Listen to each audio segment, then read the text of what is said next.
दर्शक नमस्कार। ग्लोबल टेलिभिजनको ग्लोबल टकमा यहाँलाई फेरि पनि हार्दिक स्वागत छ। ग्लोबल टकमा हामी समसामयिक विषयवस्तुहरू विशेष गरी राजनीतिक विषयवस्तुहरूमा केन्द्रित हुँदै आइरहेका छौँ र राजनीतिक विषयवस्तुहरूमा छलफल गर्दै आइरहेका छौँ।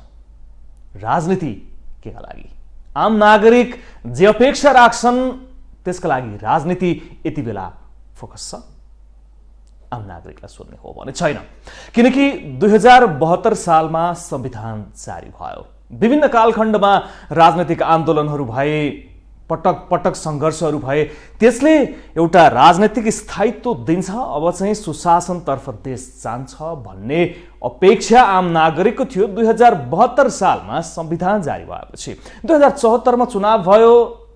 कम्युनिस्टहरू लगभग एक भएर चुनाव लडे, गठबन्धन गरेर चुनाव लडे र झन्डै 2/3 सरकार पनि बन्यो। तर यो 3 वर्ष बित्दा नबित्दै त्यो जनमतको चाहिँ नि यी कम्युनिस्टहरूले अपमान गरे भनेर पनि भनिन्छ, किनकि यति बेला तिनै कम्युनिस्टहरू छिन्न भिन्न भएर नेपाली कांग्रेसको नेतृत्वमा सरकार गठन भएको छ र नेकपा भयो, एक भयो, फेरि दल विभाजन भयो। नेपाल कम्युनिस्ट पार्टी विभाजन भइसकेपछि एकातिर माओवादी पुग्यो, एकातिर एमाले पुग्यो र त्यसपछि फेरि पनि एमाले पनि फुटेर एकीकृत समाजवादीको नाममा माधव नेपालहरूले अर्को पार्टी गठन गरिसक्नु भएको छ र नेकपा एमाले आफ्ना ती यसभित्रका 14 जना सांसदहरूलाई कारबाही नगरेको भनेर निरन्तर रूपमा संसद अवरुद्ध पनि गर्दै आइरहेको छ। भलै त्यो मुद्दा सर्वोच्च अदालतमा पनि रहेको छ। अब यिनै सेरोफेरोमा नेपालको राजनीतिक वस्तुस्थिति, सत्ता बहिर्गमन र नेकपा एमालेको अबको भूमिका के हुन सक्छ भन्ने सन्दर्भमा आज हामी कुरा गर्छौँ। हामीसँग कुराकानी गर्नको लागि स्टुडियोमा उपस्थित हुनुहुन्छ स्थायी कमिटी सदस्य नेकपा एमालेका केशव बडालज्यू। यहाँलाई हार्दिक स्वागत छ। धन्यवाद सर। यो के भएको केशव सर? यो कस्तो वस्तुस्थिति, थोरै समीक्षा गरौँ अनि अगाडि बढौँ। अब यो पहिलो नम्बरमा त यो समस्या धेरैचोटि भइसकेका विषय पनि हो। तर पनि के छ भने यो नेकपा एमाले यो निर्वाचनमा मिलेर चुनाव लडेको थियो तत्कालीन नेकपा माओवादीसँग। उहाँहरू फुटेर जानुभयो। त्यसपछि अहिले जुन छ त्यसमा चाहिँ केही साथीहरूले त्यसलाई मैले ब्रेल शब्दकोश हेरेर आएको थिएँ। यस्तो एउटा पार्टीबाट चुनाव जितेर त्यो पार्टीमा राजीनामा नदिइकन, त्यहाँबाट अगाडि नबढिकन होइन अर्कोमा जाने कुरोलाई गद्दार भन्ने शब्द रहेछ र नेकपा एमालेमाथि केही साथीहरूले वास्तवमा ब्रेल शब्दकोशको भाषामा गद्दारी गर्नुभयो। गद्दारी गर्नुभयो। किन मैले यो किन भनेको छु भने मैले मेरो भाषा होइन, ब्रेल शब्दकोशको भाषा हो। एउटा पार्टीको घोषणापत्र, एउटा पार्टीको चुनाव चिन्ह, एउटा पार्टीको निर्णय, एउटा पार्टीको अब जितेर आउने, अनि जसले हस्ताक्षर गरेर चुनाव जितिएको छ त्यो एउटा कार्यकाल पनि पुरा नभइकन बिचमै त्यो पार्टीलाई समाप्त गर्नको निम्ति प्रमुख प्रतिस्पर्धी पार्टीलाई जिताउनको निम्ति लौ न प्रधानमन्त्री बनिदिनु पर्यो, हामी तपाईँलाई सहयोग गर्छौँ भनेर कहिले राष्ट्रपति कहाँ, कहिले अदालतमा, कहिले अब यो चाहिँ बुढानीले कण्ठ गएर चाहिँ गुहार माग्ने काम जुन भयो, जतिले गर्नुभयो र त्यसको मूल त मैले विगतमा पनि भनेको छु। 51% एक्लै होइन यो पार्टीमा हामीले नै बनाएको 15 पटक पार्टीको फर्स्ट म्यान भएका मान्छे, 12 वर्ष भएका मान्छे होइन, उहाँहरूले एउटा कार्यकाल पुरा, आफूभन्दा सिनियर मान्छे केपी ओली राजनीतिक ढङ्गले उहाँहरू कोही भन्दा पनि सिनियर हो राजनीतिक जीवनको हिसाबले, तर उहाँलाई एउटा कार्यकाल पनि पुरा गर्न नदिइकन चाहिँ आजै हटाउनु पर्ने, भोलि हटाउनु पर्ने, हाताहाती चाहिने, उदाहरण नहुने जस्ता कुरा जुन भए, यसलाई मैले ब्रेल शब्दकोशको भाषाले चाहिँ त्यस्तो भन्दो रहेछ। र यसमा एउटा कथा चाहिँ म तपाईँलाई भन्छु त उहाँहरूले सुन्दा राम्रै हुन्छ कि हाम्रो नेपालको एकीकरण जस्तै पोल्यान्डको एकीकरण अभियान चल्या रहेछ। एकीकरण अभियान चल्दै गएपछि हाम्रो कीर्तिपुर जस्तै पुनः साला कीर्तिपुर जित्न अलिक धेरै कठिन भएको थियो। त्यस्तै एउटा जित्न गाह्रो भएको ठाउँका चाहिँ कमान्डरसँग जित्दै गएको पक्षको कमान्डरले कुरा गरे, हामी जित्ने हो, क्याजुअलिटी धेरै किन गर्ने, तिमीले हामीलाई सघाऊ, कति बजे कसरी एट्याक गर्दाखेरि सहिलो हुन्छ भनेपछि उनले सबै बताए। सबै बताएपछि थोरै जनधनको क्षतिमा राष्ट्रिय एकीकरण सम्पन्न भयो। सम्पन्न भइसकेपछि हाम्रो टुँडिखेल जस्तै विशाल टुँडिखेलमा अब राष्ट्रिय एकताको एकीकरणको अभियान सम्पन्न भएकोमा विजय भोजको आयोजना भयो। विजय भोजको आयोजना भएपछि जसले उहाँहरूलाई सघाएको थियो त्यो मान्छेलाई त्यो तोपको मोहरीनेरी उभाइयो भोज खानुभन्दा पहिले। अनि त्यसपछि उसले हात यसो यसो गरेर होइन म मलाई किन यसो भन्दाखेरि हेर भाइ हाम्रो गोलीले जो मरे ती महान हुन्, किनभने ती आफ्नो मातृभूमिको निम्ति स्वाधीनताको निम्ति लडे। तिमी हामीले दिएको पद प्रतिष्ठा प्रलोभनको निम्ति जुन आइराखेका छौ होइन, तिमी यो देशले दिएको भन्दा अर्को देशले चाहिँ सुविधा बढी दियो भने त्यही देशको पक्षमा लाग्छौ, त्यसमा ती बाँच्ने योग्य छैनौ भनेर तोपले त्यसलाई उडाइदिन्छन् र अनि मात्रै भोज सुरु हुन्छ। भन्दाखेरि अहिले उहाँहरू फुरफुर गर्नुभएको छ, चौचौ गर्नुभएको छ। ठिक छ केशव सर, बृहत शब्दकोशमा सिपी मैनालीको भाषामा इन्डो वेस्टर्न डिजाइन अन्तर्गत भएको र त्यो प्रमाण मसँग नभएको हुनाले म त्यसो भन्दिनँ। तर के छ भने सदा सर्वदा प्रमुख प्रतिस्पर्धी भएको नेपाली काङ्ग्रेसलाई आफ्नो अध्यक्षलाई हराएर अनि आफ्नो अध्यक्षलाई विस्थापन गरेर एउटा कार्यकाल पनि पुरा हुन नदिएर र प्रमुख प्रतिस्पर्धी दललाई चाहिँ जिताउनुको निम्ति जुन चाकरी गर्नुभयो त्यसलाई गद्दार म शेरबहादुरलाई म केही भन्न चाहन्न। उहाँ त अब के 61 सिट थियो तैपनि प्रधानमन्त्री बन्न पाइन्छ भने उहाँको ज्योतिषले फेरि 7 चोटि भन्या, एकचोटि त त्यता होला। केशव सर यो गद्दार भन्न पाइँदैन भनेर सर्वोच्च अदालतले यहाँले संविधानको धारा 76 को उपधारा 5 को प्रावधानलाई उसले डिक्लेरेसन गरिसकेको अवस्था छ, अब गद्दार भन्न पाइएन नि त। अब प्रधानमन्त्री चुन्न पाइयो भनेर संविधानले दिएको अधिकार प्रयोग गरेका हुन् ती तत्कालीन एमालेका नेताहरू। ठिक छ, ती गद्दारी गर्ने मान्छेले त गद्दार भनेको कुरो मन पराउने कुरै भएन। तर मैले सुप्रिम कोर्टले पनि भन्न पाइँदैन भन्यो। सुप्रिम कोर्ट त सेटिङबाट बनेको कुरा, 5 जना सुप्रिम कोर्टका जजहरू र 5 दलीय गठबन्धन, त्यसमा चाहिँ अरू त लागे मलाई केही नौलो लागेको थिएन। मोहन विक्रमजी उहाँ पुष्पलालको राजनीतिक गतिविधि व्यापक वृद्धि भएको बेलामा 31-32 सालतिर चाहिँ गद्दार पुष्पलाल किताब लेख्नुहुन्छ। अहिले पनि नेपाल कम्युनिस्ट पार्टी अगाडि बढिरहेको बेलामा 5 दलीय गठबन्धनको चाहिँ अब अपराधको सहकर्मी भएर लागिराख्नु भएको छ। राष्ट्रिय स्वाधीनता, राष्ट्रिय एकता, राष्ट्रिय अखण्डता, सार्वभौमिकता र समृद्ध नेपाल सुखी नेपाली बनाउने अभियानमा अवरोध गराउनेको उहाँ समेत लाग्नुभयो, अरू बाँकी लाग्नुभयो। 5 दलीय गठबन्धनका 5 जना नेता र अब सर्वोच्चका 5 जना मान्छेहरू त सेटिङमा लाग्यो हुनाले उहाँहरूले लेखेका कुरो अस्ति आएको छ मिडियामा, त्यो लेख्या पनि चोलेन्द्रजीले होइन भन्ने आइसकेको छ भनेपछि अन्तै कतै ड्राफ्ट भयो, अन्तै कतै लेखियो, त्यो उहाँको भाषा है, मेरो होइन, मलाई थाहा छैन कसले लेख्नुहुन्छ भन्ने कुरो। त्यो लेखेको पनि उहाँले होइन भनेर अहिले चाहिँ आन्दोलनमा भएका हिजो चाहिँ कुनै पनि त्यो चाहिँ बहसमा फल्ना न्यायाधीश बस्नुपर्छ, फल्ना हट्नुपर्छ, फल्ना आउनुपर्छ भनेर माग गर्ने र माग पुरा नभए कठालो समाएर लडाउँछु भन्ने मान्छेहरू अहिले सडकमा छन्, आन्दोलनमा छन्। भनेपछि चाहिँ यो सबै भनेको चाहिँ सेटिङमा, डिजाइनमा र यो समृद्ध नेपाल सुखी नेपाली बनाउने अभियानलाई बाधा दिनको निम्ति चाहिँ लागेका शक्तिहरूको चाहिँ ज्ञान हो। त्यसले गर्दाखेरि चाहिँ यस्तो स्थिति यो शक्तिहरू केपी ओलीको विरुद्ध लागि परे होला नि केशव सर? किन केपी ओली शर्मा ओलीको विरुद्ध मात्रै लागि परे होला नि त यी शक्तिहरू? प्रचण्डज्यू, झलनाथ खनालज्यू, माधव कुमार नेपालज्यू सबै समग्र लागेर त त्यतिखेर त यहाँहरू एक हुनुहुन्थ्यो नि त, नेकपा थियो नि त। सुन्नुहोस् न, कुरो के रहेछ भनेपछि चाहिँ यो एकता गर्दाखेरि चाहिँ उहाँहरूले अब केपी त बिरामी हुनुहुन्छ, उहाँ त चाँडै बितिहाल्नु त असाध्यै सामान्य तर्क भयो। होइन, मेरो तर्क होइन, त्यति हदसम्म राजनीतिक दलका नेताहरू जालान् र मेरो तर्क होइन, तपाईले पल्टाएर हेर्नुहोस्। केपी शर्मा ओली बिरामी हुनुहुन्छ, उहाँको स्वास्थ्य अवस्था, उहाँ के रहनु होला नरहनु होला, हामी चाँडै नै नेतृत्वमा पुग्छौँ भन्ने नियत, त्यति सानो नीच नियत राखेर जानु भयो होला र एकीकरणसम्मको काममा भने परिस्थितिले त्यो प्रमाणित गरेको छ, अब देखाउँदै आएको छ। किनभने जतिखेर उहाँ चाहिँ एपेन्डिक्स भएर हस्पिटलाइज हुनुभयो त्यो बेलाको 5 दिनको अखबारहरू हेर्नुहोस्, मेजर लाइन दिने अखबारहरू भन्ने गर्छु म, हेर्नुहोस् एकदम पोजिटिभ लेखा छन्। जब फर्केर आउनुभयो अझ झन् अब त्यो किडनी ट्रान्सप्लान्ट गरेपछि त मेरो त फुलिया जुङ्गा पनि कालो कालो हुन थाल्यो, अब 15 वर्ष केही हुँदैन भनेपछि चाहिँ उहाँहरूलाई औडा बढ्यो। अनि त्यसपछि चाहिँ 77 जेठ 31 गते जब चुच्चे नक्सा पास भयो त्यसपछि उहाँहरू आजै हटाउनु पर्ने भन्ने उहाँहरूलाई लाग्यो। किनखेरि सबै राजनीतिक दलका फर्स्ट सेकेन्ड थर्ड लेयरसम्म अध्यक्ष केपी ओलीले कुराकानी गर्नुभयो र 2018 सालमा गुमेको नक्सा जुन नेपालले पास गर्यो त्यो त्यसपछिको थाइसुनेको बैठकमा असार 16 गतेको बैठकमा म त त्यो थाइसु बैठकमा आँखा देखा हाल तपाईँलाई भन्दैछु होइन, आजै पार्टी अध्यक्ष र प्रधानमन्त्रीबाट हट्नु पर्यो भनेर प्रचण्डजीले बोल्नुभयो। अनि क्रमशः माधवले बोल्नुभयो, जेएनले बोल्नुभयो, वामदेवले बोल्नुभयो, नानकाजीले बोल्नुभयो भनेपछि त कोड अफ द लिडरसिप भनेर चाहिँ अब त्यो सचिवालयका 9 जना भन्या चुच्चे नक्साको प्रभाव हो त्यो। अब एकदमै हो, ठ्याक्कै 31 गते चुच्चे नक्सा पास हुन्छ। त्यसपछि बसेको बैठक थाई समितिको बैठकमा चाहिँ दुई दलको बिचमा एकता भइसकेका छैन। कोही केन्द्र बाहेक अन्यत्र एकता नै भएको छैन, तल त भएकै छैन, कमिटीहरू डिफर्म छन्।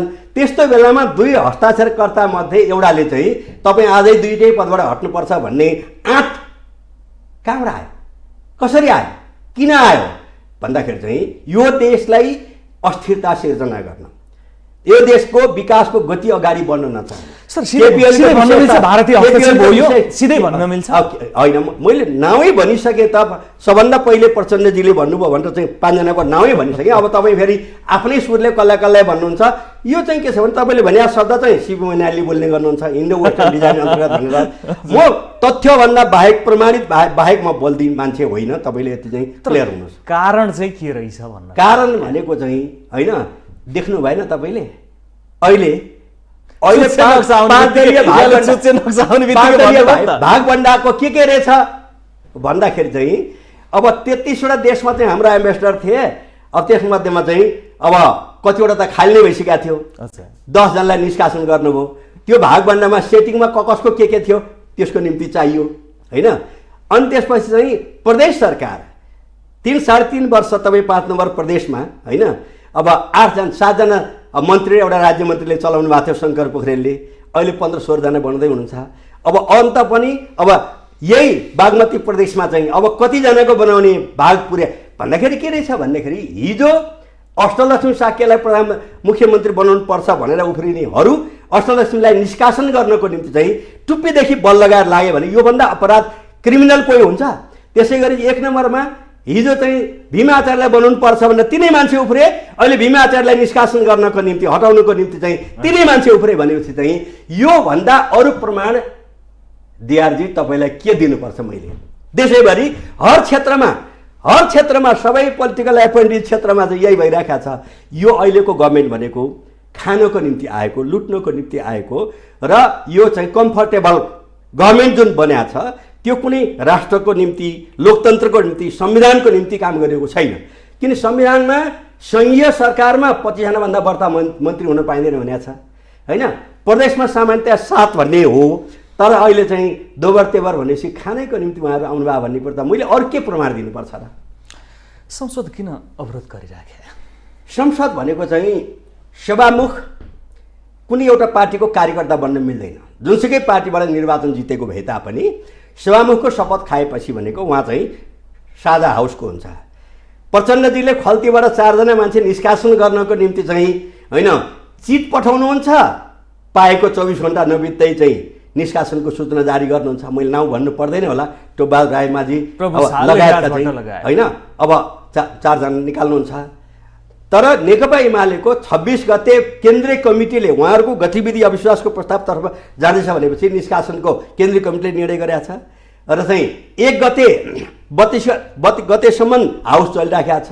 त्यसपछि हाउस बन्द गरिन्छ अनि 1 गते अध्यादेश ल्याइन्छ, अध्यादेश राज्य गर्यो भनेर आरोप लाउनेहरू ल्याइन्छ। 1 गते हाम्रो पार्टीको तर्फबाट चाहिँ संसदमा दर्ता गरिएको छ उहाँहरूको 14 जनाको निष्कासनको कुरो। त्यो चाहिँ उहाँ निर्णय गर्नुहुन्न, गर्नु जब चाहिँ एमाले फुटाउनको निम्ति अध्यादेश ल्याइन्छ, फुटाउने काम सम्पन्न भएपछि त्यो अध्यादेश फिर्ता लिइन्छ।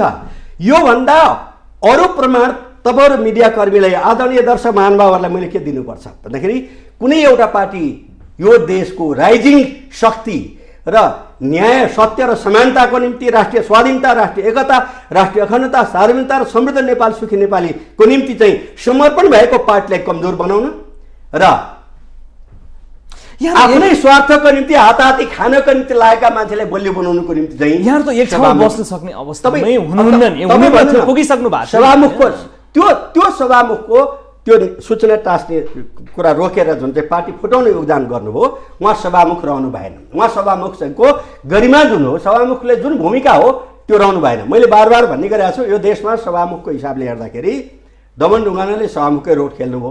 आज जेसुकै भूमिकामा उहाँ हुनुहोस् होइन, सुभाष निमाङले खेल्नुभयो, तर वर्तमान सभामुखले भनेको एकजना कम्फर्टेबल गभर्मेन्टको पार्टनर एउटा पार्टीको चाहिँ अध्यक्षको उठ भने उठ बस भने बस गर्न मिल्दैन सभामुख। त्यस हुनाले त्यसले गर्दाखेरि चाहिँ यो संसद चाहिँ ठिकसित चलाउनु हुन्न भन्ने स्थिति छ। तपाईँ भन्नुहोस् न, कस्तो एउटा पार्टी- स्थिति सर केशव सर, एउटा पार्टी- यदि एमाले कारबाही गरेका तपाईँलाई 14 यसो सांसदलाई देखिन्छ। कारबाही गर्ने हो भने तपाईँलाई यो यसो राजनीतिक देखिन्छ। वृत्तमा जुन सुप्रिम कोर्टले दिएको जुन फैसला छ त्यो पनि अब कार्यान्वयन गर्न गाह्रो हुने अवस्था छ। सभामुखले अलिकति दूरदृष्टि लाउनु भयो हो कि भन्ने मेरो सोच मात्रै हो। अब अहिले त 3 करोड नेपाली जनता स्वदेश विदेश रहनुभएका सबै आदरणीय जनताहरूले प्रष्ट हुनुभएको छ। यो 5 दलीय कम्फर्टेबल सरकार र होइन अदालतको बिचमा सेटिङ भएको रहेछ भन्ने कुरोको प्रमाण हामीले बताइरहनु पर्दैन। जगजाहेर अहिले सडकमा उफ्रिरहेका चाहिँ विभिन्न कानुन व्यवसायीहरू जसले चाहिँ आफ्नो मुद्दा हेर्नको निम्ति मलाई त्यो न्यायाधीश चाहिन्छ, यो न्यायाधीश हटा भनेर चाहिँ माग गर्नुभएको छ। उहाँहरू संविधानको रक्षक हुन्छ। त्यसले गर्दा चाहिँ हाम्रो पार्टी संविधानको अक्षरशः पालना हुनुपर्छ। संविधान विपरीत कार्यपालिका, व्यवस्थापिका, न्यायपालिका 3टा चाहिँ अङ्ग हुन्। वर्तमान संविधानको पानीपछि हस्ताक्षरकर्ता र त्यो संविधान निर्माण गर्दाखेरि चाहिँ सक्रिय भएर अगाडि बढ्ने चाहिँ होइन 15-16 जनाभित्र केशव बडाल पनि हो। त्यसले गर्दा चाहिँ यो जुन चाहिँ शक्ति पृथकरणको सिद्धान्त विपरीत उहाँहरू जुन चाहिँ अदालतलाई कम्फर्टेबल ढङ्गले आफ्नो प्रयोगमा लानुभयो त्यसको परिणाम देखिया छ। सभामुखलाई चाहिँ आफ्नो हित अनुकूल चाहिँ प्रयोग गर्नुभयो त्यसको परिणाम देखिया छ। सर्वदलीय बैठकमा किन नगए त? बोलाउनु भएको थियो नि सभामुखज्यूले। कसले बोलाउनु भयो? सभामुखज्यूले सर्वदलीय बैठक बोलाएर सभामुख तपाईँ भन्नुहोस् न, तपाईँको र मेरो बिचमा चाहिँ अब उहाँले कुनै पनि निर्णय गर्दाखेरि कार्यव्यवस्था समितिको बैठक हरेक दिन जस्तो बस्ने गरे हो विगतदेखि 48देखिको दमन ढुङ्गालाई यसरी बोलाएर सुन्नु न। उहाँले कार्यव्यवस्था समितिको बैठक पनि डाक्नुहुन्न। अनि त्यसपछि चाहिँ देखाउनको निम्ति होइन मिडियालाई कन्जम्सन गर्नको निम्ति उहाँले चाहिँ बोलाएको सुन्नुहोस् न। होइन तपाईँले क्राइम गर्नुभएको छ, तपाईँ र म मात्रै बसेर कुराकानी हुन्छ?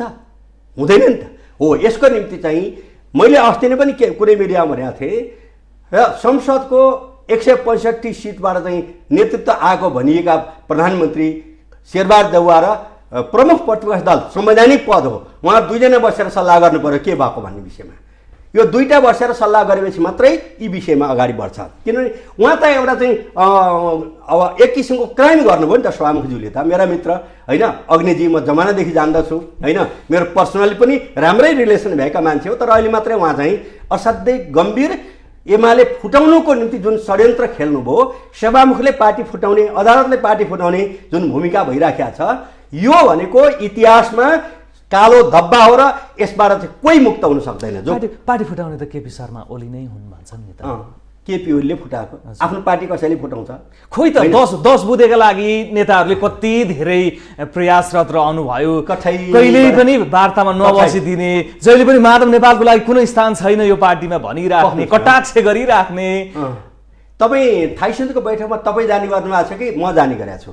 भन्नुहोस् न प्लिज, भन्नुहोस् होइन म जाने गरे हो भने मेरो कुरा सुन्नुहोस् हजुर प्लिज। तपाईँ कम्फर्टेबलवालाहरू जसले एमाले कमजोर बनाएर राष्ट्र कमजोर बनाउने अभियानमा लागेका छन् तिनको कुरा सुनेर मसँग प्रश्न नगरे पनि हुन्छ है। भन्नुहोस् न के भएको? त्यसले गर्दा चाहिँ स्पष्ट बताउनु। प्रश्न के हो भन्दाखेरि चाहिँ हामीले अब जेठ 31 गते चुच्चे नक्सा पास भयो, बहुत महत्त्वपूर्ण थियो। म सबै राजनीतिक दलका त्यो समर्थन गरे बापत सबै राजनीतिक दलप्रति म नमन गर्छु।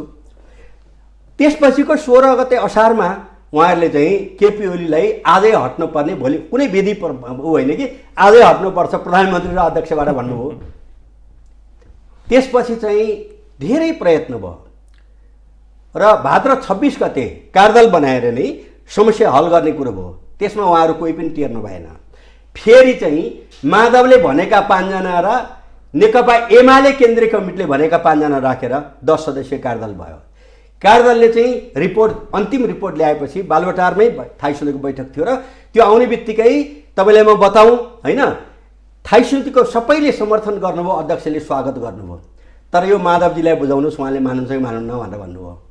मैले त्यो खुसियालीमा मैले यो राष्ट्रिय झन्डा होइन यो चाहिँ लकेट त्यो वार्तामा भाग लिएका सबैलाई लगाइदिएँ। त्यो थाई समितिको बैठकमै उठेर गएर मैले लगाइदिएँ खुसीले। तर बेलुका चाहिँ उहाँहरू 10 बुधे लिएर माधवजीसँग जानुभयो, माधवजीले धोती लगाइदिनु भयो, उहाँले अस्वीकार गर्नुभयो। अस्वीकार त्यहाँबाट हुने अनि त्यसपछि केपीले अस्वीकार गर्यो भनेर तपाईँ प्रचार गर्नुहुन्छ भने तपाईँ पनि किन यसो गर्दै हुनुहुन्छ माधवजीले खोजेको के रहेछ त हजुर बताइदिनु नि त अब माधवजीले खोजेको के रहेछ उहाँको भनाइ के थियो त के भयो भने 10 बुँदे कार्यान्वयन हुन्छ के भयो भने सह-अध्यक्षको कुरा पनि आएको थियो यो कुरा चाहिँ हो कि होइन स्पष्ट बताइदिनु तपाईँले भन्नु 10 बुँदे त उहाँले आउटराइट रिजाइन गर्नुभयो भीमराव नै जानुभयो त्यहाँ 28 बैठकमा यता हाम्रो चलिरहेको बेलामा आउनुभएको भीमराव नै उता गएपछि उहाँले अस्वीकार गर्नुभयो होइन अनि उहाँको के भने पार्टी नफुटाइकन उहाँ भात नखाने अठोट गर्नुभएको रहेछ उहाँको पार्टी फुटाउने नियतमै हो त्यही भएर 10 जना साथीहरूले फुटाउने पक्षमा चाहिँ हामी जान्नौँ अहिलेपछि हामीले तपाईँहरूलाई साथ दिया हो तपाईँलाई तर पार्टी फुटाउने पक्षमा हामी छैनौँ भनेर भीमराव लगायतका जो वार्तामा हुनुहुन्थ्यो उहाँहरूले एमालेको पक्षमा दर्ता उभिने अठोट गर्नुभयो र उहाँलाई छोडिदिनु भएको कारण उहाँको चाहिँ अन्तिममा पार्टी फुटाउने मात्रै पार्टीबाट चाहिँ अब फुटाउनु त के भन्नु होइन चोइट्याउने उहाँको प्लानिङ रहेछ त्यो चोइट्याउने प्लानिङमा चाहिँ हामी समर्थन गर्न सक्दैनौँ भनेर चाहिँ भीम रावल होइन त्यसपछि गएर चाहिँ अस्लन साक्य युवराज गेमाली समेतका 10 जना साथीहरू सबै साथीहरू चाहिँ एमालेलाई फुटाउने पक्षमा हामी जान सक्दैनौँ चित्त नबुझेको कुरा हामी त्यही कुरा गर्छौँ भनेर उहाँहरू आउनुभएको त्यसले गर्दा माधवजीको भनेको त हाताहाती सबै छोड्नुपर्ने उहाँलाई होइन उहाँलाई हाताहाती खाने बानी लागेको छ 2 ठाउँ चुनाव हारेपछि पनि प्रधानमन्त्री हुनै पर्ने होइन नेपालकाले सकेनन् भने अन्तको पनि सोर्स फोर्स लगाइवरी गर्ने एमाले पार्टीभित्र सकेन भने होइन प्रमुख प्रतिनिधि गिरिजाप्रसादजीले लौन तपाईँले भनिदिनु पर्यो भन्न जाने त्यस हुनाले उहाँको हाताहातीले यो ठाउँ पुग्या हो त्यसले गर्दा तर त्यसको जिम्मेवारी केपी शर्मा ओलीले पनि त लिनुपर्छ उहाँ त पार्टी अध्यक्ष हो उहाँले त विशेष सक्रियता देखाउनु भयो ठिक छ तपाईँले भन्नुभयो ठिक छ उहाँले सबै साथीहरू त्यो बिचमा के बोल्नु भएको थियो सबै तपाईँहरूको मिडियामा थाहा छ नि त सब क्षमा गर्ने काम भयो त्यसले गर्दा केपी ओली पहिलो कार्यकाल हो 8औं महाधिवेशनले 2 कार्यकालभन्दा बढी नेतृत्व नरहने भनी पास गरेका छ त्यो पास गरे अनुसार उहाँहरूभन्दा जस्तो भनौँ न माधव नेपाल जीएन खनाल भन्दा त केपी ओली पार्टीको श्रृङ्खलाबद्ध हिस्ट्रीको हिसाबले सिनियर हो नि सबैलाई थाहा भएको कुरो भयो किन 26 सालदेखि अर्गनाइज भएर जिम्मेवारी लिएर काम गरेको केपी हुनुहुन्छ भने उहाँहरू 30 सालमा आउनुभयो होइन किन माधवसँग मैले यति भन्नुपर्ने के जरुरत 38 वर्ष जोसँग एउटै कमिटीमा बसेर काम गरियो उहाँका राम्रा नराम्रा सबै थाहा पाउने मान्छे हो तपाईँले सामान्य अब मान्छेको रूपमा पनि नलिनु भए हुन्छ त्यसले गर्दा चाहिँ यो 77 असार 16 गते जब दुईटै पदबाट हटाउने भन्ने उहाँहरूले भन्नुभयो त्यो बेलासम्म केपी ओली त्यहाँ बैठकमा बस्नु भएको थियो अनि पार्टी केन्द्रीय कमिटीको 16वटा समूहले चाहिँ 77 चैत 25 देखि 29 गतेसम्म एकताको महाधिवेशन गर्ने भनेको छ होइन तपाईँहरूलाई धेरै हतार भएको बुझेँ मैले त्यसले गर्दा मङ्सिरमै महाधिवेशन गरौँ अध्यक्ष को बन्ने हो तयार हुनुहोस् अनि त्यसपछि चाहिँ अर्को आम चुनावपछि प्रधानमन्त्री को बन्ने हो आजदेखि नै ध्यान नदियो भने जनता र पङ्क्तिको विश्वास आर्जन गर्न सक्दैन भनेर उहाँ उठेर हिँड्नुभयो होइन तर उहाँहरूले टेर्नु भएन त्यति मात्रै होइन अब त्यसपछि गएर कार्तिक 28 गते त 19 पेजको अभियोग पत्र जुन निर्णय चाहिँ शेरबहादुरजी र प्रचण्डजीकै संयुक्त सरकार भएको बेलामा एमसीसी हस्ताक्षर हुन्छ ज्ञानदार कार्की हस्ताक्षरकर्ता हो होइन कृष्णहर महरा चाहिँ परराष्ट्र मन्त्री हुन्छ त्यो दोष चाहिँ केपीमाथि लगाउनु भएको छ त्यसपछि अब जीवनबहादुर शाही अब यो चाहिँ पर्यटन मन्त्री भएको बेलामा चाहिँ वाइट बडी सम्झौता हुन्छ अनि त्यो चाहिँ तपाईँले हेर्नु होला अनि जीवनबहादुर शाहीले जनआस्थाको फुल पेज अन्तर्वार्ता दिनुभएको छ यसको विरोध किन भइरहेको छ भन्ने कुरो फुल पेजको खोजेर पढ्नु होला त्यहाँ किशोरलाई माग्यो भने दिन्छन् होला होइन त्यो खालको छ त्यो सबै दोष लगाएर अभियोग पत्र चाहिँ 19 पेजको चाहिँ प्रचण्डले प्रस्तुत गर्नुभयो अनि त्यो प्रचण्डको मात्रै होला भन्ने हामीलाई लागेको थियो अनि यी अहिले बाहिर निस्केका 5 जनाले यो हाम्रो पनि हो भन्नुभयो त्यसपछि पनि मङ्सिर 21 गते संयुक्त पार्टी एकता पछिको अन्तिम थाई समितिको बैठक भयो त्यो 19 पेजको जवाफ 38 पेजको केपी ओलीले पनि लेखेर पठाइसक्नु भएको थियो लिखित रूपमा त्यो बैठकमा त्यही विषय छलफल गर्ने भनेर प्रचण्डजीले भन्नुभयो म लगायतका हामी 7-8 जनाले भन्यौँ कि यो एजेन्डा बन्न सक्दैन त्यस हुनाले पार्टीभित्रको आन्तरिक समस्याबारे भनी शीर्षक राख्नुहोस् त्यसमा बैठक बन्न सक्छ अब यो जुन अभियोग पत्रमाथि के को छलफल हुनु भनेपछि पार्टीभित्रको आन्तरिक सकिहाले मङ्सिर 21 गतेको अन्तिम बैठक त्यसपछि त्यो बेलामा त केपी आउनु भएको थिएन त्यो थाइसो बैठकमा उहाँले लिखित पठाउनु भयो अब 4 महिनापछि चैत 25-29 गते महाधिवेशन छ पहिले मौखिक रूपमा असार 16 गते यसमा भन्नुभयो कि लिखित रूपमा अब हुने हैन चैतको महाधिवेशनमा को अध्यक्ष हुने तपाईहरु तयारी गर्नुस्, अर्को आम चुनावपछि प्रधानमन्त्रीको हुन तयार हुनुस्, म उठ्दैन लिखित दिनुभएको छ त्यहाँ। त त्यो सबलाई पनि उहाँलाई यति चाहियो कि हाताहाती चाहियो। हुँदा हुँदा हैन माइतीका मण्डलमा बसेर चाहिँ दलको नेता हटाउने कुन संसारको विधानमा छ? दलको नेता हटाउने, दलको नेताबाट हटाउने, पार्टी अध्यक्षबाट हटाउने, साधारण सभाबाट हटाउने, हुँदा हुँदा सुभाषजी लगायतका 10 जनालाई हटाउने, यो कहाँको विधि? विधिको पक्ष भनेर चाहिँ सबभन्दा धेरै वकालत गर्नेहरूले त्यो गरे। अनि त्यहाँबाट चाहिँ माइतीका मण्डलबाट उहाँ अध्यक्ष हुनुभयो। प्रचण्डजीसँगै सबै दुईटा अध्यक्ष बन्नुभयो। यो विषय चाहिँ हाम्रा मिडियाले, हाम्रा दर्शकहरूले बिर्सनु हुँदैन भन्ने मेरो निवेदन गरायो। त्यसले गर्दा चाहिँ यो सब हो। त्यसले गर्दा चाहिँ 3टा कार्यकाल उहाँलाई हामीले प्रमुख बनाएको होइन, माधवलाई 12 वर्ष प्रमुख बनाएको होइन। हामी त्यतातिर जाउँला। अहिले मैले भन्न खोजेको के भने पार्टीको आन्तरिक विवादको कारणले गर्दाखेरि दुईवटा नेताले अब्जेक्सन राखेर पटक पटक पार्टीको आन्तरिक रूपमा तपाईले छोड्नु पर्यो, पार्टी अध्यक्ष छोड्नु पर्यो, प्रधानमन्त्री छोड्नु पर्यो भनेका कारणले 2077 पुस 5 मा गएर उहाँले प्रतिनिधि सभा विघटन गरिदिनु भयो हैन? आन्तरिक कारणले। यो त सत्य हो नि, यहाँले स्वीकार्नुहुन्छ नि यति कुरा त। आफ्नै दलको नेताले सुन्नुस् न, पूर्ण कार्यकाल काम गर्न नदिएका कारणले गर्दाखेरि प्रधानमन्त्री, तत्कालीन प्रधानमन्त्री केपी शर्मा ओलीज्यूले 2077 पुस 5 गते प्रतिनिधि सभा विघटन गर्नुभयो भन्ने कुरा त स्पष्ट हो नि। पख्नुस् न, त्यो त भाकै कुरा हो नि, त्यो कुनै मत छोप्ने कुरा हो नि। आफ्नो पार्टी मिलाउन नसकेर प्रतिनिधि सभामा त्यो इगो शान्त मिल्छ त। अब तपाईलाई लागेको कुरो भन्ने हो, किन तपाईको वरिपरि तपाईलाई जसले जे एजुकेट गर्छन् त्यही बुझ्ने हो। किन मसँग त अब यो दोस्रो चोटि हो कि कति भेट भएको छ। प्रश्न के छ भने पुस 4 गतेको किनभने यो संविधानलाई अगाडि बढाउनको निम्ति विधान अब ऐन पास गर्न पर्ने थियो। 2 वर्षको बिचमा 67 वटा ऐन केपी ओलीको नेतृत्वमा पास भयो। त्यसपछि तमाम काम गर्नको निम्ति चाहिँ सबै सम्पूर्ण रूपले रोक्का गरेर केही गर्न नदिएर हुँदा हुँदा एसिड प्रहार गर्नेहरूको बारेमा समेत पनि अध्यादेश ल्याउनु पर्यो। हुँदा हुँदा चाहिँ अरू काम जस्तो चाहिँ संवैधानिक परिषदको बैठक बस्नको निम्ति चाहिँ कहिले राम आउँदैन, कहिले श्याम आउँदैन, 1.5 वर्षसम्म ती खाली रहे हैन? यो एउटा बाध्यात्मक परिस्थिति थियो। यो सबै कुरो बताएर पौष 4 गते केपी ओली प्रचण्डजी कहाँ जानुभयो, सबै समस्या राख्नुभयो, माधवजी कहाँ जानुभयो, अरूको कसमा पनि जानुभयो, वामदेव लगायतका। तर उहाँहरू टसको मस जबसम्म हाताहाती चाहिँ त्याग्नै पर्ने एउटा कार्यकाल केन्द्रीय कमिटीको 16 वटा समूहले चाहिँ 77 चैत 25-29 गते महाधिवेशन गर्ने भनेको छ, त्यो बेलासम्म पर्खन नसक्ने जुन परिस्थिति आयो हैन? प्रचण्डजी 32-33 वर्षदेखि अध्यक्ष हुनुभएको मान्छे, माधव 15 वर्ष भएको मान्छे, 12 वर्ष जेल भएको मान्छे, पनि उहाँहरूले चाहिँ आजै हट भोलि हट भन्ने तरिकालाई छोड्ने हो भने किन नछोडेको भन्नुहुन्छ भने देशभरिका कार्यकर्ताहरू त्यसको पक्षमा थिएनन्। अहिले तपाईँले देख्नु भएको छ नि त हैन? अस्ति कार्तिक 6 गते देशभरिका 7,643 वडा मध्ये सुदूरपश्चिमका के ठाउँ बाहेक अन्य सम्पन्न भएको छ। धेरै हार्दिकपूर्वक 753 पालिका मध्ये के बाँकी छ, अधिकांश भएको छ।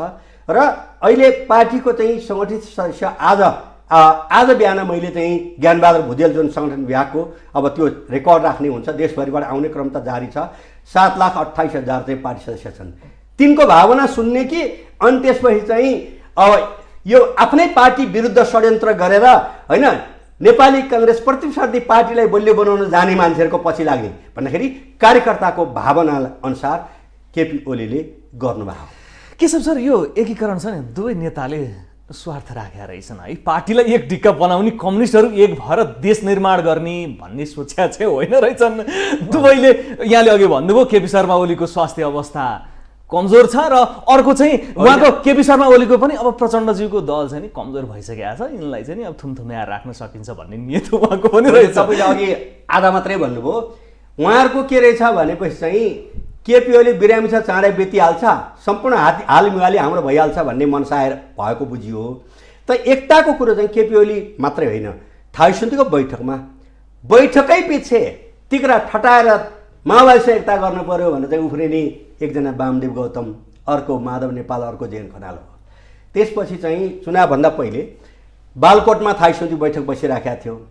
केपी ओली भनेको एक्सन ओरिएन्टेड मान्छे, त्यत्रा सिनियर नेताहरूले एकता गर्नुपर्छ भनेर हरेक बैठकमा त्योभन्दा पहिलेका 5-7वटै बैठकमा भने हुनाले उहाँले चाहिँ अब माओवादी केन्द्रसँग कुराकानी गरेर ल अब यो यसो गर्ने भयो, पार्टी एकता चाहिँ निर्वाचनपछि सूर्य चिन्हबाटै उहाँहरू चुनाव लड्ने तय भयो र 60-40 इत्यादि भएर चाहिँ गर्ने कुरो भयो भनेर बालकोटमै भएको थाई समितिको बैठकमा उहाँले प्रस्ताव ल्याउनु भयो। भयभरका थाई समितिका मान्छेहरू बुरुरु ताली ठोकेर स्वागत गरे। म चुप्पो लागेर बसेँ। म एकता विरोधी होइन, तर म एकता भनेको मोर्चा जस्तो हुनुहुन्न भन्ने मान्यता राख्ने हो। 2033 सालदेखि एकताको निम्ति प्रयत्न गर्दै गर्दै अब रोहितजीलाई सोध्नुहोस्, रोहितसँग 2 दिन छलफल गरेर त्यसपछि मोदना प्रसिद्ध र शान्तामानेलीसँग बनेपामा बनारसमा कुराकानी गरेर त्यसपछि पुष्पलाल कमरेडसँग 33 सालको दसैँको टिकाको दिन पुष्पलाल कमरेडसँग कुरा गरेर त्यसपछि मोहन विक्रमसँग गोरखपुरमा कुरा गरेर त्यसपछि बुटोलमा होइन मोहन वैद्यजीसँग त्यसपछि मनोहर बारसँग छलफल गरेर आउने मान्छे 33 सालमै एकताको निम्ति। त्यसले गर्दा एकताको पक्षमा तर म त्यसपछि चाहिँ अब त्यहाँ एकता भइसकेपछि म बसिरहेँ। उहाँहरू बैठक सकियो, निस्किनुभयो खुसी भएर। अनि मैले अध्यक्ष केपीलाई भने तपाईँले एकता गर्नुभयो, एकता पानी मिसिया जस्तो भयो त त्यो एकता हुन्छ, नत्र मोर्चा जस्तो हुन्छ। तपाईँले अरिङ्गालको मैले भनेकै शब्द यहाँ भन्छु म तपाईँलाई सामु जनता, अरिङ्गालको गोलामा हात हाल्नु भएको छ, सफलता साथ झिक्नुभयो भने त सो मच द बेटर। तर मैले त्यस्तो सम्भावना देखाएको छैन भने मैले त्यसपछिको दुईटै पार्टी एकता भइसकेपछिको पहिलो थाई समितिको बैठकमा मैले भनेको छु जसरी 2टा गिलासको पानी अहिले यहाँ 2टा कप छ, पानी मिसाइसकेपछि यो कपको चाहिँ पानी यो त्यो कपको यो भने छुट्याउन सकिँदैन। त्यसै गरी एकता भनेको चाहिँ त्यसरी एकता हुनुपर्छ। भोलि पनि चाहिँ अब समूह छलफल गर्ने र आफ्नो कुरो पास गर्न आउने हो भने त्यो मोर्चा हो, एकता हुँदैन। मोर्चा हो भने मोर्चा गर्नुहोस्, एकता हो भने यो ढङ्गले गर्नुहोस् भनेर थाई समितिको बैठकमा त्यो उता गए पनि यता गए पनि थाई समितिमा भाग लिएर जति सबैलाई थाहा छ, अध्यक्ष समेत सबै हुनुहुन्थ्यो। यो मोर्चा प्रकृतिको एकता हो भने यो राम्रो हुँदैन, त्यसले परिणाम राम्रो दिँदैन भनेर बोल्ने मान्छे म तपाईँको अगाडि यहाँ छु। त्यसले गर्दा चाहिँ यो उहाँहरूले पनि सुन्नु होला, पत्याउनुहुन्छ पत्याउनुहुन्न, अब पार्टी फोडेर गइसकेपछि पार्टीलाई लात हानेर गएका मान्छेले होइन पनि भनिदिनु होला। तर त्यसरी कुरो राखिया हो। मेरो कुरो के थियो भने त्यो पार्टीलाई मोर्चा नसक्नुको कारण मोर्चा होइन हुनुको कारण चाहिँ नसक्नु भनेको के रहेछ भने उहाँले बैठकै भएन भन्नुभयो। 73वटा चाहिँ सचिवालयको बैठक भएछ। 73वटा सचिवालयको बैठक हुँदाखेरि चाहिँ छलफल के त भन्दाखेरि कसलाई कहाँ नियुक्ति गर्ने, कसलाई हटाउने, कसलाई राख्ने भन्ने विषय चाहिँ पोजिसनका लागि मात्रै कुरा हो। 90% भन्दा बढ्ता समय त्यसले खाएछ। अनि यो त अहिले देख्नुभयो नि त तपाईँहरूले पनि होइन। 8 जनाले प्रदेश चलाएको ठाउँमा चाहिँ 16 जना मन्त्री बनाउनु खोज्ने भन्ने बित्तिकै त अनि त्यहाँबाट चाहिँ राजदूतहरू एउटा राजदूत जाँदा र आउँदा भनेको चाहिँ 50औं लाख बढी खर्च हुन्छ फिर्ता ल्याउने र जाँदाखेरि। उनले राज्यले सरकारले दिएको निर्देशन विपरीत काम गर्यो भने कारबाही गर्न सक्छ, राज्यले सक्छ, त्यो ठिक हो। तर के रहेछ भन्ने कुरो त बुझ्यो नि त, भाग भन्दै रहेछ भन्दाखेरि चाहिँ यो भाग खानको निम्ति कम्फर्टेबल सरकार बन्या हो र भाग खानकै निम्ति चाहिँ एमालेबाट केही साथीहरू चोइटिनु भएको हो होइन। तर हिजो म सङ्घर्षबाट आएको, तर त्यो चोइटिँदा पनि यहाँहरूलाई पीडा किन भइराख्यो? अब काँडो निकाले जस्तो खिल निकाले जस्तो आनन्दले बस्नुहोस् न। सुन्नुहोस् न, तपाईँले सोधेको हुनाले जवाफ दिया हो। हामी त्यो विषयमा आन्तरिक रूपमा कुनै छलफल हुँदैन, जरुरतै छैन। हामी आफ्नो पार्टी निर्माणमा तपाईँ भन्नुहोस् न त्यसमा अल्मलिएर बसेका छौँ र। तपाईँ 6743वटा वडामा चाहिँ अब बाँकी रहेका पनि यो 24 गतेभित्र पार्टी निर्माणमा हामी केन्द्रित छौँ, पार्टी निर्माण लाग्छौँ। अब तपाईँहरूले सोधेपछि विगतको कुरो बताउने कुरा हो। उहाँहरू चाहिँ कसले के खाने कसले के पाउने भनेर चाहिँ लुछाचोडी गरेको कुरा त्यो दृश्य हेरेर बसिरहेको छ। अब यो जनताको बोली बोलिनु पर्ने संसदमा कहिलेसम्म अवरोध गरिराख्ने त? अब सभामुखले आफ्नो अपराधलाई स्वीकार बित्तिकै त्यो अवस्था देखिँदैन, त्यो अवस्था देखिँदैन। सुप्रिम कोर्टमा मुद्दा पनि छ, त्यही मुद्दा फेरि अब त्यो मुद्दालाई सुप्रिम कोर्टले एक खाले किनारा लगाइदिला, त्यसपछि अगाडि बढौँला भनेर यो संसदलाई अवरोध हटाएर अगाडि बढ्न सक्दैन। संसद खोइ र संसद त स्थगित गरिसक्नुभयो नि त। एमाले फुटाउनुको निम्ति संसद डाक्नुभयो, एमाले फुटाउने अध्यादेश ल्याउनु भयो, फुटाइसकेपछि चाहिँ एउटा विधेयक पास नगरी के अरे हाम्रो त त्यहाँ विरोधको जुलुसले कुनै काम रोकेको छैन। बजेट पास भयो यही बिचमा, तमान कुनै चिज रोकिएको छैन। हामी शिष्ट सौम्य भद्र ढङ्गले नारा लगाइराखे तापनि कुनै पनि काम रोक्नको निम्ति चाहिँ तिनीहरू जस्तो चाहिँ कुर्सी लिएर हिर्काउनु कोही गएको छैन। त्यो पुरानो दृश्य तपाईँ पल्टाएर हेर्नुहोस्, गएको छैन। त्यसले गर्दा चाहिँ उहाँले त्यो अपराध स्वीकार्नुपर्छ। किन भन्दाखेरि हाम्रो संविधान अनुसार भनेको चाहिँ होइन कार्यपालिका कार्यपालिकाको रूपमा काम गर्नु पर्यो, व्यवस्थापिका व्यवस्थाको रूपमा काम गर्नु पर्यो होइन, न्यायपालिका हुनु पर्यो। न्यायपालिका र कार्यपालिका कम्फर्टेबल सरकार बनाउनुको निम्ति अब यो चाहिँ अब सेटिङ गर्ने, अनि अब व्यवस्थापिकाको सभामुख भनेको चाहिँ एउटा पार्टीको नेताले भनेअनुसार चाहिँ गर्ने, अर्को पार्टीले भने चाहिँ च्यातेर फालिदिने, जुन अपराध संविधान विरुद्धमा जनता विरुद्धमा गर्नुभएको छ, यो कुरो उहाँहरूले गल्ती क्षमा माग्नुपर्छ, यो सबै रोकिन्छ, अर्थ केही गर्नु पर्दैन। त्यो सम्भावनै देखिँदैन क्या। अब त्यसको निकासको लागि यहाँले जे जे जे भन्नुभयो नि त्यो सम्भावना अब छ भने, किनकि यहाँबाट यहाँले चोइटिएर गएको भने पनि, हामीले फुटेर गएको भने पनि अर्को दल एकीकृत समाजवादी गठन भएर प्रक्रिया अघि बढेर गइसक्यो। त्यो सुन्नुहोस् न, गठन कसरी भयो भनेपछि चाहिँ एमाले फुटाउनुको निम्ति अध्यादेश ल्याइयो र अब निर्वाचन आयोगमा दर्ता भएपछि चाहिँ त्यो फिर्ता पनि लियो भनेपछि चाहिँ यो अपराधको बारेमा तपाईँहरू किन कोट्याउनु हुन्न? मैले सुनेको छैन, त्यो कोट्याउने किन हुन्न? तपाईँहरू किन छोप्न चाहनुहुन्छ? तपाईँहरू मिडिया भनेको तपाईँहरूले मजस्ती अहिले यो प्रश्नमा पनि छोपिया कुरा गर्नुहुन्छ। मिडिया चौथो अङ्ग हो, लोकतन्त्रको निम्ति खम्बा हो, मिडियाको निम्ति धेरै लाठी गोली खाएर धर्ना बस्ने मान्छे यो मुकेश बराल सरकारले आधिकारिक रूपमा अध्यादेश ल्याएर प्रक्रियागत रूपमा अघि बढेको प्रक्रिया हो नि त। अब मिडियाले मात्र के गर्न सक्छ? एउटा पार्टी फोड्नको निम्ति जे पनि गर्न पाउने, अनि त्यहाँबाट चाहिँ पार्टीले निष्कासन गरेका मान्छेलाई त्यो संसदभित्र जोसुकै लगे भइगयो नि। त्यसो भए त बाटो हिँड्ने मान्छे पनि लगे भइहाल्यो नि। पार्टीले निष्कासन गरेका मान्छेलाई त्यो हाउसमा चाहिँ उपस्थित गराएको हुनाले त्यो चाहिँ विरोधको निम्ति चाहिँ शिष्ट सौम्य ढङ्गले नारा लगाएको हो। त्यहाँ यति कुरो चाहिँ संसारभरिको संयुक्त राष्ट्रसङ्घका 193 राष्ट्रमध्ये कुन देशको कुन ठाउँमा छ कि एउटा पार्टीका नेता चाहिँ होइन अर्को पार्टीलाई बनाउनु पर्छ भनेर चाहिँ लिखित रूपमा गएको एउटा देशको एउटा घटनाको उदाहरण दिनुहोस् न? छैन नि त, त्यो त कहीँ पनि छैन। सर, दल विभाजनको अध्यादेश त केपी शर्मा ओलीको इन्ट्रेस्टकै विषय थियो नि। के भन्नुभयो? 2077 वैशाखमै उहाँले दल विभाजनको अध्यादेश ल्याउनु भएको थियो। फेरि अहिलेको दल विभाजनको अध्यादेशले दल विभाजनकै हो भन्ने कुरा चाहिँ तपाईँले जुन गर्नुभयो त्यतिखेर दुईवटा अध्यादेश आएको थियो। 8 गते आयो वैशाखको, 12 गते फिर्ता भयो। यिनीहरूले पनि त्यसो गरे भए हुन्थ्यो नि त। 8 गते आयो, 12 गते फिर्ता भएको हो कि 4 दिनमा भन्दाखेरि विरोधका बीच फिर्ता भएको होइन। ठिक छ, फिर्ता त भयो नि त। अहिले पनि सभामुखले गरेको अपराध पनि उहाँले चाहिँ फिर्ता गर्नु पर्यो। 30-14 जना एमाले निष्कासन गरेका मान्छेलाई गैर सांसदलाई सांसद भनेर भन्न छोड्नु पर्यो होइन। अदालतले पनि कम्फर्टेबल सरकारको निम्ति जुन सेटिङ गरेर आदि इत्यादि गरेको छ त्यो हट्नु पर्यो भनेपछि यहाँको कुराले त यो सम्पूर्ण प्रक्रिया सबै अवैधानिक जस्तो देखियो नि त। त्यसो भए त होइन, यो एमालेलाई सिद्ध्याउनको निम्ति जे गरे पनि अब हाम्रै पक्षमा सबै हुन्छन् भन्ने भ्रममा थियो, तर जनताले त्यसलाई टेरेनन्। अहिले हामीले कहीँ भन्नु पर्दैन। म हिजो अस्ति संकट सभामा देशभरिका चाहिँ अब के अरे जिल्लाभरिका चाहिँ 17वटा वडा र 10वटा पालिकाबाट आएका अगुवा व्यक्तित्वहरूको बिचमा थिएँ म होइन।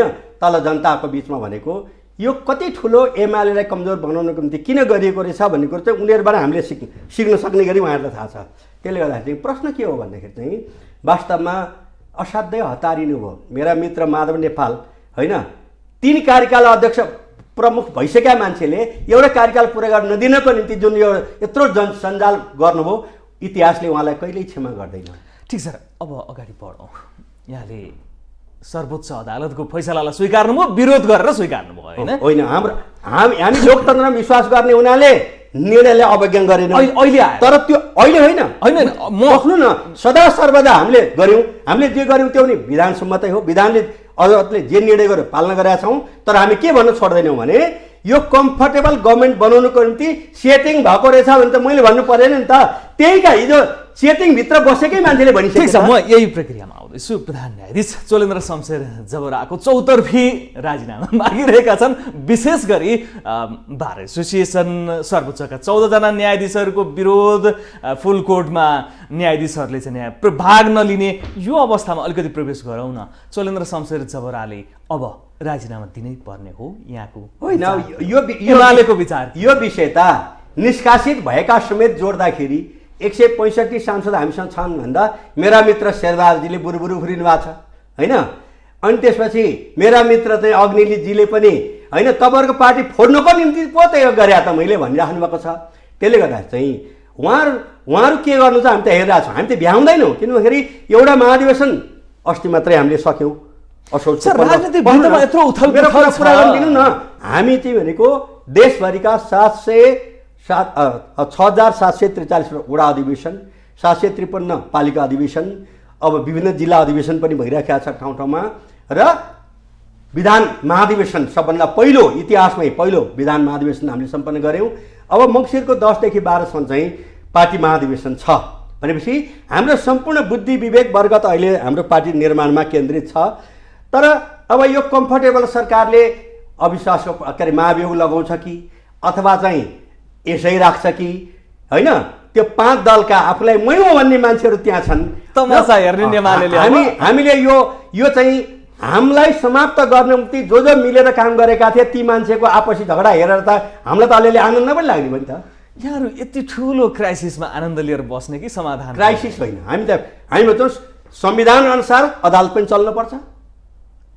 संविधान अनुसार चाहिँ अलि सुहाएन होला एमालेलाई। संविधान अनुसार ठुलो दलको हैसियत संसदमा एमालेको छ, पाउनु। तर यति ठुलो दलको हैसियत बोकेको एमालेले तमासा हेर्छु भन्दाखेरि तमासा हेर्ने कुरो भन्दा पनि उहाँहरू के गर्नुहुन्छ हामी हेरिरहेका छौँ। किन हेरिरहेका छौँ भने यो सभामुख र भनौँ न अब अहिलेको कार्यपालिकामा भएका 5 दलीय गठबन्धन, अदालत र सभामुखको मोर्चाबाट चाहिँ एमालेलाई सरकारबाट विस्थापित गर्ने अभियानमा लगातार आइराख्नु भएको छ। हिजो पनि प्रदेशमा एकमान गर्नुभयो, उहाँहरू त्यसमा चाहिँ नाक घोकिराउनु भएको छ।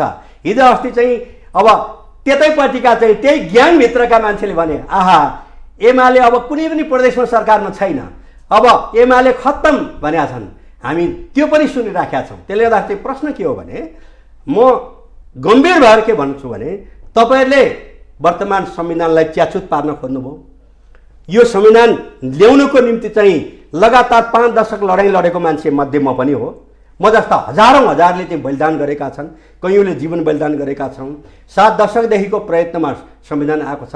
त्यस हुनाले संविधानलाई च्याचुत गर्ने र भागभण्डा प्राप्त भयो भने जेसुकै गर्ने बाटोमा जुन हुनुहुन्छ तपाईँहरू ठिक बाटोमा आउनुहोस्, होसमा आउनुहोस्। अहिले अब सत्ताको मागले गर्दा उहाँहरू होसमा हुनुहुन्न, होसमा आउनुहोस् र सम्मानित अदालतमा पनि यो गाई जात्रा दुनियाँले नदेखाउनुहोस्।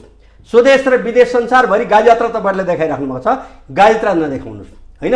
अदालतमा चाहिँ एउटा पार्टीलाई समाप्त गर्नुको निम्ति जे विगतको षड्यन्त्र गर्नुभयो होइन त्यो करेक्सन गर्नुहोस्। त्यसपछि सभामुखजी होइन, सभामुखजीलाई म नजिकबाट जान्दछु, उहाँले पनि एउटा पार्टीको कार्यकर्ता बनेर निर्देशन पालना गर्ने भन्दा नै मैले उदाहरणै दिएँ। प्रचण्डजीले खल्तीबाट दिनुहुन्छ, निष्कासन उतिखेरै हुन्छ।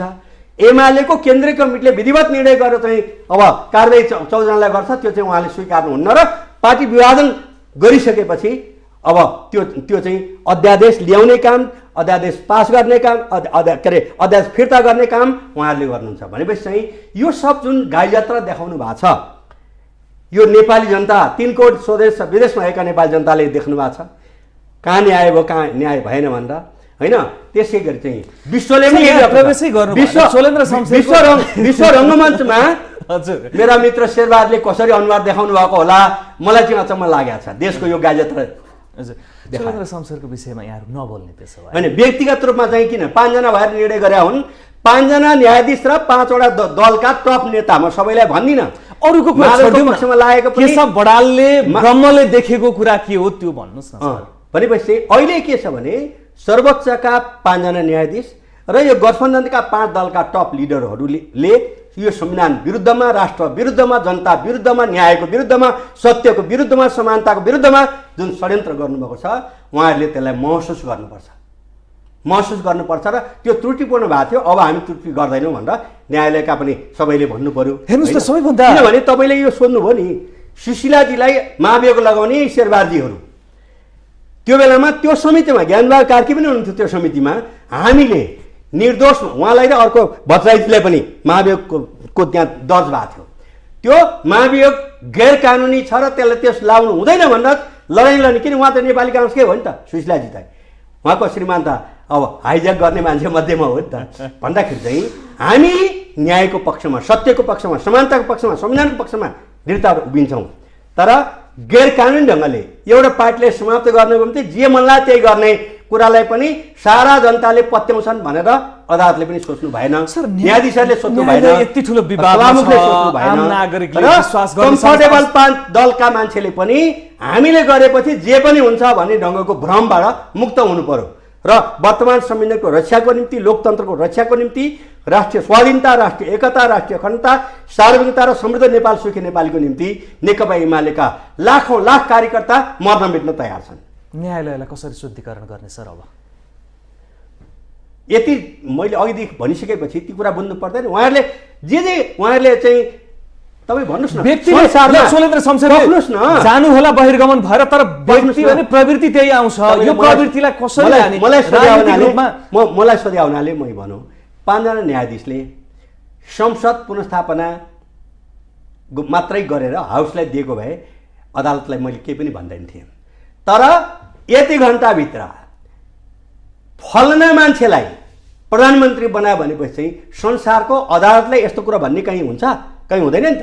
त्यो त शक्ति सन्तुलनको सिद्धान्तलाई उहाँहरूले लात हान्नुभयो 5 जनाले। त्यो त्यति मात्र होइन, राष्ट्रपतिले शपथ खुवाउनु मान्नु भएन भने भन्ने धम्की पनि त्यहाँ छ। र अहिले त के थाहा भयो भने त्यो फैसला चाहिँ उहाँहरूले लेख्या होइन भन्ने कुरो चाहिँ होइन, ती 5 जनाभित्रकै मान्छेहरू चाहिँ ती 5 जनालाई बोकेर हिँड्ने वकिलहरूले भने कि यो चोलेन्द्रले लेखेकै होइन त्यो फैसला, त यो लेख्ने काम त अन्तै भएको छ भनेर उनीहरूले बताए। भनेपछि हाम्रा कुरा कति सत्य रहेछ होइन। यो अवस्था सिर्जना गर्नको निम्ति चाहिँ कत्रो डिजाइन भएको थियो। सिबी मैनालीकै भाषण भन्दाखेरि इन्डो वेस्टर्न डिजाइन अन्तर्गत भएको भनेर उहाँले भने हुनुहुन्छ। म तथ्य बिना नबोल्ने हुनाले मैले भने नभन्नु होला होइन। तर सिबीले बार बार भन्नुहुन्थ्यो भनेपछि चाहिँ यो देखिन्छ के भन्दाखेरि चाहिँ एमालेलाई सत्ताबाट विस्थापित गर्नको निम्ति चाहिँ चुटे नक्सा पास गरे बापत गर्नको निम्ति चाहिँ अन्तै कहीँ लेखिएर आएको चाहिँ चोलेन्द्र मार्फत चाहिँ फैसला हस्ताक्षर भएको भनेर चाहिँ उहाँहरूले बताउनु भयो, मैले भने होइन। प्रमुख प्रतिपक्षी दलको रूपमा अन्तिममा छौँ हामी, आफूलाई कसरी प्रस्तुत गर्छ र कसरी अगाडि बढ्छ नेकपा एमाले? हामी वर्तमान संविधानको रक्षाको निम्ति, राष्ट्रिय स्वाधीनता, राष्ट्रिय एकता, राष्ट्रिय अखण्डताको निम्ति अन्तिम थोपा रगत सम्झाउने हामी लड्छौँ र हाम्रो पार्टी बिल्डअप गर्ने। मैले अघि नै पनि भने हामी चाहिँ पार्टी निर्माणको अभियानमा छौँ र मङ्सिर 10 देखि 12 सम्म हाम्रो महाधिवेशन छ। त्योभन्दा पहिलेका धेरै ठुला कार्यक्रमहरू मूलतः सकिया छ र त्यही काममा हामी केन्द्रित छौँ। अब चाहिँ यो अवस्थामा म सर्वोच्चका सबै न्यायाधीशहरूलाई पनि तपाईँहरूले विगतमा गल्ती गर्नुभयो होइन। तपाईँहरूले 5 जना समेत सर्वोच्चका आदरणीय न्यायाधीशहरू होइन समेत र कम्फर्टेबल यो सरकारको लहैलहीमा लागेर जुन गर्नुभयो त्यो त्रुटि थियो, अनुभूत गरिदिनुहोस्, बस पुग्यो, अर्थ केही गर्नु पर्दैन। मैले धेरै सभामुखले पनि एमाले फोड्नको निम्ति मैले जुन षड्यन्त्र गरेँ यो मैले अपराध गरेँ भनिदिनुहोस् त त्यो पुग्यो। मैले त्यति भन्नु। कम्युनिस्ट नेताहरूसँग भेट्छु, एउटा प्रश्न चाहिँ राख्ने नै गरेको छु र अन्तिममा छोटोमा जवाब दिनु होला। नेपालमा कम्युनिस्टहरूले चाहिँ शासन सत्ता सम्हाल्न नसक्ने रहेछन् भन्ने प्रमाणित गरिदिए होइन, यति कुरा चाहिँ हो होइन? तपाईँले 1000% भ्रमपूर्ण कुरा बोल्नु भएको छ। शेरबहादुर देउबाजीलाई सत्ता सुम्पिने यिनै कम्युनिस्टहरू रूपमा खिचातानी गरेर सुन्नुहोस् न, कम्युनिस्टको नाउँमा कलङ्क बोकेका माधवराव प्रचण्ड जस्ताले चाहिँ गरे, तर नेकपा एमाले नेपालमा होइन नेपालमा कम्युनिस्ट आन्दोलनलाई आधारभूत तहदेखि राज्यसम्म अगाडि बढाउन सक्षम छ र अब आउने निर्वाचनमा नेकपा एमाले एक्लै बहुमतका साथ अगाडि बढ्छ। तपाईँ ढुक्क हुनुहोस्। हस्, ग्लोबल टेलिभिजनको ग्लोबल टकमा समय दिनुभयो। समसामयिक राजनीतिक विषयवस्तु र नेकपा एमालेको भूमिकाको बारेमा हामीले छलफल गऱ्यौँ। तपाईँलाई सम्पूर्ण दर्शक महानुभावहरूलाई ढुकै लिएर आइपुगेको दीपावली, छठ पर्व, नयाँ वर्ष 1143 नोदय लसतया भिन्तुना छठ पर्व, तमु लोसार, ग्याल्बो लोसार, सोनाल लोसार समेत सबैको हार्दिक अभिवादन, शुभकामना। Thank you so much. दर्शकबिन आज हामीले ग्लोबल टकमा कुरा गऱ्यौँ स्थायी कमिटी सदस्य नेकपा एमालेका केशव बडालज्यूसँग।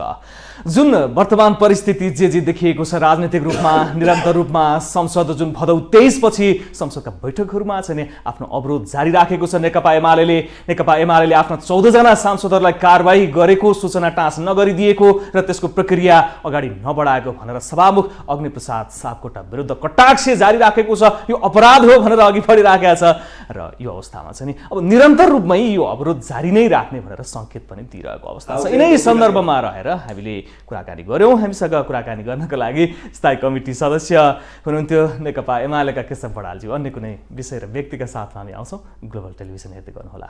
नमस्कार।